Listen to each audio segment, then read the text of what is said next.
Victoria മെമ്മോറിയലിൻ്റെ കുറച്ച് കാഴ്ചകളിലോട്ടാണ് നിങ്ങളെ ഞാൻ കൂട്ടിക്കൊണ്ടു പോകുന്നത്.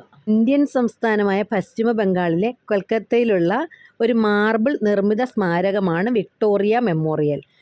1906, 1921 കാലഘട്ടത്തിലാണ് ഇതിൻ്റെ നിർമ്മാണം. വിക്ടോറിയ രാജ്ഞിയുടെ സ്മരണാർത്ഥം നിർമ്മിച്ചിരിക്കുന്ന ഈ സ്മാരകം ഇപ്പോൾ കേന്ദ്ര സാംസ്കാരിക വകുപ്പിൻ്റെ കീഴിലുള്ള ഒരു മ്യൂസിയവും ടൂറിസ്റ്റ് കേന്ദ്രവുമാണ്. ഗൂഗ്ലി നദിക്കരയിലുള്ള ഒരു മൈതാനത്തിലാണ് ഈ സ്മാരകം സ്ഥിതി ചെയ്യുന്നത്. ഇതിൻ്റെ ചരിത്രം ഒന്ന് പരിശോധിക്കുകയാണെങ്കിൽ 1901 വിക്ടോറിയ രാജ്ഞിയുടെ ചരമത്തെ തുടർന്ന് അന്നത്തെ വൈസ്രോയി ആയിരുന്ന കഴ്സൺ പ്രഭുവിൻ്റെ നിർദ്ദേശപ്രകാരമാണ് ബ്രിട്ടീഷ് ഇന്ത്യയുടെ ഭരണ തലസ്ഥാനമായിരുന്ന കൽക്കത്തയിൽ വിക്ടോറിയ രാജ്ഞിയുടെ ഓർമ്മ മന്ദിരത്തിൻ്റെ നിർമ്മാണം ആരംഭിച്ചത്. മ്യൂസിയവും പൂന്തോട്ടവും ഉൾക്കൊള്ളുന്ന ബൃഹത്ത് മന്ദിരത്തിനാണ് അദ്ദേഹം പദ്ധതി ഇട്ടത്. നമ്മൾ ടിക്കറ്റ് എടുത്ത ശേഷം ഈ ഒരു മൈതാനത്തിനുള്ളിലൂടെ നടന്നു വേണം നമ്മൾ വിക്ടോറിയ മെമ്മോറിയലിലോട്ട് കടന്നു പോകാൻ. ഇതാ ഇവിടെ ഇതുപോലെ ഒരു വലിയൊരു ഗോപുരം പോലെ സ്ഥാപിച്ചിട്ടുണ്ട്. ചുറ്റോട് ചുറ്റും കണ്ണിന് കുളിർമയേകുന്ന പച്ചപ്പാണ്. അതുപോലെ തന്നെ നല്ല പൂന്തോട്ടമൊക്കെ ഇവിടെ സജ്ജീകരിച്ചിട്ടുണ്ട്. നമുക്കിതിലൂടെ തന്നെയാണ് നടന്ന് ഉള്ളിലോട്ട് പോകേണ്ടത്. ഇനി നമുക്ക് ഉള്ളിലെ കാഴ്ചകളൊക്കെ ഒന്ന് കണ്ടുവരാം. വളരെ പ്രകൃതി രമണീയമായ ഒരു സ്ഥലം ആണ് ഇവിടെ നമുക്ക് കൺമുന്നിലുള്ളത്. എന്തായാലും നമുക്ക് ഇവിടുത്തെ കാഴ്ചകളൊക്കെ കണ്ട് പോകാം.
വളരെ ഭംഗിയായിട്ടാണ് ഇത് സൂക്ഷിച്ചുകൊണ്ടിരിക്കുന്നത്. അതുപോലെ തന്നെ ഇതിൻ്റെ ബാക്ക് വശവും സൈഡ് വശവും എല്ലാം ഒരേപോലെ തന്നെയാണ് ഇരിക്കുന്നത്. നമുക്ക് ഏത് സൈഡിൽ നിന്ന് നോക്കിയാലും ഈ ഒരു വ്യൂ ആണ് കാണാനായിട്ട് പറ്റുക.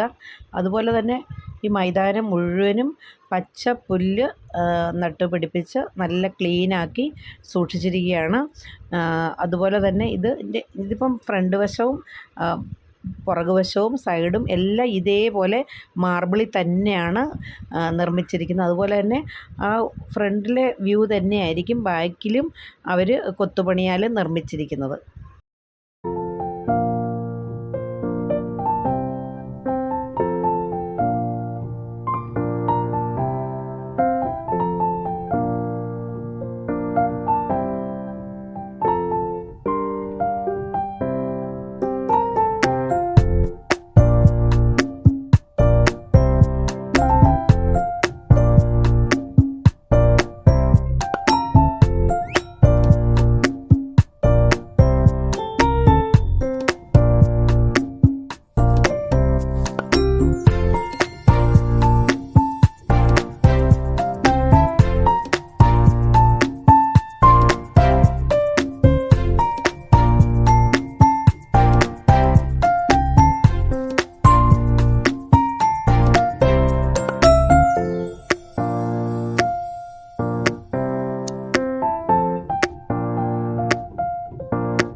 ഇതിപ്പം പുറകുവശമാണ് നമ്മൾ കണ്ടുകൊണ്ടിരിക്കുന്നത്.